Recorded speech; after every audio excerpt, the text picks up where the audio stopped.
다리 저림을 없애려면 근본 원인을 알아야 되는데 이 찌릿한 다리 저림의 근본 원인이 허리에 있지 않습니다. 안녕하세요. 척추와 신경을 집중적으로 연구해온 구조의학 한의사 유통수 원장입니다. 대부분 엉치서부터 발끝까지 다리가 찌릿하게 저리면 허리 문제라고 생각하는 분들 많으시죠. 그런데 큰 병원까지 가서 허리 치료를 열심히 했는데도 여전히 다리가 쑤시고 저린 분들 정말 많으세요. 나는 평생 이렇게 살아야 하나? 답답하고 막막하기가 이루 말할 수가 없습니다. 그런데 제가 26년 동안 6만 명의 다리 통증, 다리 저림 환자를 보면서 느낀 건요. 다리가 발끝까지 쑤시고 저리는 문제는 사실 허리 자체보다는 척추 구조의 맨 윗단이자 뇌로 들어가는 신경계의 관문인 목에서 시작되는 경우가 훨씬 더 많다는 점입니다. 결국 다리가 찌릿하게 저리고 아픈 진짜 이유가 바로 목 때문인 거죠. 건물의 골조가 무너지면 그 안에 배관이 다 부서지듯이 척추를 포함한 몸의 골격 구조가 무너지면 신경 통로가 좁아지고 혈류순환도 막히게 되겠죠. 그런데 이 모든 순환 통로의 맨 윗단이자 최종 관문이 바로 목입니다. 그래서 마치 첫 단추를 잘못 끼게 되면 그 아래로 무조건 다 밀리듯이 목에 문제가 생기면 아래로 구조가 연쇄적으로 틀어지면서 허리, 골반, 다리까지 신경과 혈류순환의 공간은 더욱 좁아지게 됩니다. 그 결과 다리 신경으로 가는 영양과 산소, 혈류 공급이 떨어지고 자극받는 과정에서 신경 신호가 왜곡되기 시작해요. 마치 눌린 전선에 합선이 일어나듯 신경계가 과잉 반응을 하게 되는 거죠. 그래서 사소한 자극에도 과도하게 통증을 느끼게 되고 허리 디스크가 심하지 않아도 더 쉽게 다리가 쑤시고 저리는 통증까지 나타나게 되는 겁니다. 그래서 저희가 이 찌릿한 다리 통증과 다리 저림을 뭐라고 이야기하냐면 구조에서 비롯된 잘못된 신호 전달이 쌓인 결과라고 설명드려요. 어디서부터 쌓인 거냐면요. 경추가 틀어진 곳에서부터 쌓입니다. 압박은 허리 골반이 받지만 그래서 허리에 문제가 있는 것처럼 보이지만 구조적인 문제의 시작은 척추의 맨 윗단인 목에서 시작된 것이죠. 목이나 이런 구조물로 인해서 생긴 다리 저림을 우리가 채성 연관통형 다리 저림이라고 하거든요. 실제로 연구 논문에서도 이 채성 연관통형 다리 저림이 전체 서너 명 중 한 명꼴로 나타난다는 결과들이 보고되고 있습니다. 또한 이러한 채성 연관통형 다리 저림은 특히 요추병변이 함께 있을 경우 통증의 원인 부위를 잘못 특정하게 만들어 진단이 늦어지거나 누락됨으로써 잘못된 치료 계획으로 이어질 수 있다는 점도 같이 지적되고 있어요. 그러니까 어떻게 보면 목 때문에 다리가 저리는데 이 부분을 놓치고 있다는 점이 이미 연구로 증명되어 있는 거죠. 그럼 어떤 흐름이 문제가 있어 이 현상이 나타날까 생각해 보면요. 첫 번째는 모든 신경이 모이는 이 경추의 신경줄기 구간이 많이 눌려요. 목뼈 주변의 근육이나 인대에 긴장, 압박이 생기면 경추가 제 위치를 벗어나게 되면서 그 순간 이 신경줄기가 지나가는 공간이 좁아지고 신경줄기 전체가 통째로 압박을 받게 되는데요. 다리에서 올라오는 감각 신호도 뇌에서 다리로 내려가는 명령 신호도 모두 이 경추 신경줄기를 지나가기 때문에 같이 눌리고 자극받게 되는 거죠. 게다가 이 경추 부위는 뇌 척수신경에 영향을 공급하는 뇌척수액의 순환 통로의 입구이기도 합니다.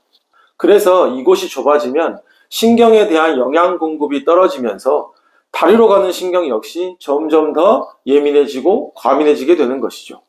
두 번째로 많이 눌리는 곳은 이 골반과 고관절 부위가 많이 눌려요. 다리로 내려가는 주요 신경들은 바로 이 골반과 고관절 사이의 통로를 지나는데요.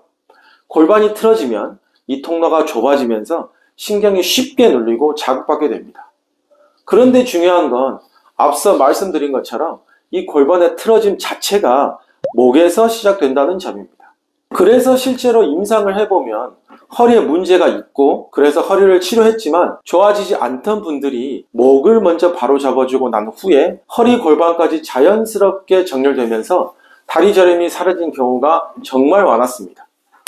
제가 명의라서가 아니라 원인이 거기 있기 때문이었죠.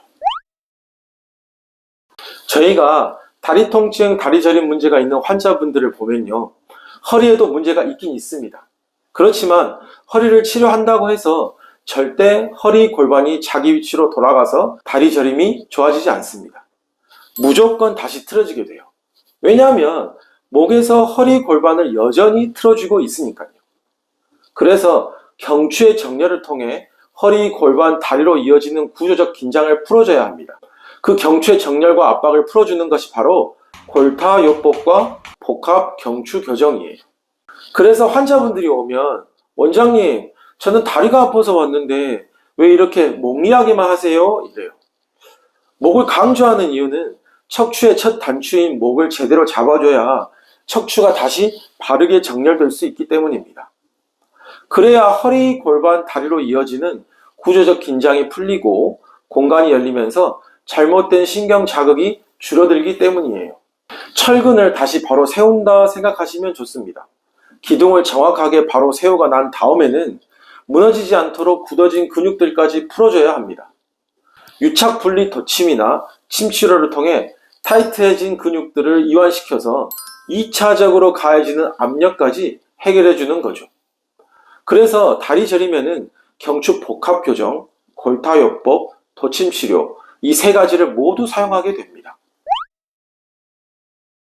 약으로 해결되는 부분도 물론 있습니다. 왜냐하면 다리로 가는 신경, 혈류, 뇌척수 순환 자체가 결국 전신 순환의 일부이기 때문이에요. 내 몸에 전체적인 순환 능력이 부족하거나 전신 순환이 떨어진 상태라면 아무리 국소 부위를 좋게 만들어도 근본적으로는 잘 돌아가지 않거든요. 그래서 이런 분들은 한약을 써서 전체적인 밸런스를 맞춰준 상태에서 문제 부위의 순환을 열어주는 접근이 필요합니다. 저는 목이 안 틀어졌어요. 목에 문제가 없는데요? 이런 분들도 계세요. 그런데 요즘같이 스마트폰 많이 보고 앉아있는 시간이 많은 이상 무조건 목이 조금씩 틀어져 있습니다. 본인만 자기 모습에 익숙하다 보니까 반듯하다고 느낄 뿐이죠. 그래서 체형 검사를 해보면 다들 자기 모습을 보고 놀라세요. 거의 대부분 거북목, 일자목, 골반 틀어짐 등 신체 체형 문제가 있으시거든요. 이런 분들은 다 목에 문제가 있고 결국 그 목 때문에 허리, 골반이 긴장돼서 다리가 엉치서부터 발끝까지 쑤시고 저린 거다라고 보시면 됩니다. 찌릿찌릿 쑤시고 저리는 다리 통증은요, 겪어보지 않은 사람은 설명을 해도 잘 모르는 고통이에요. 그냥 겉으로 보이는 것만 보고 허리 디스크 때문이에요, 허리 치료하시면 돼요, 이런 단정적인 말들에 답답하고 상처받는 분들도 많으실 겁니다. 허리 치료를 했어도 다리는 여전히 찌릿찌릿 쑤시고 저렸으니까요. 하지만 제대로 원인을 찾고 원인을 잘 치료하게 되면 분명히 좋아집니다. 다리를 고치는 것이 아니라 몸 전체의 균형을 회복한다. 그 중에서도 목의 위치를 회복한다라는 거 꼭 기억해 주셨으면 좋겠습니다. 지금까지 구조의학 한의사 위통수 원장이었습니다. 감사합니다.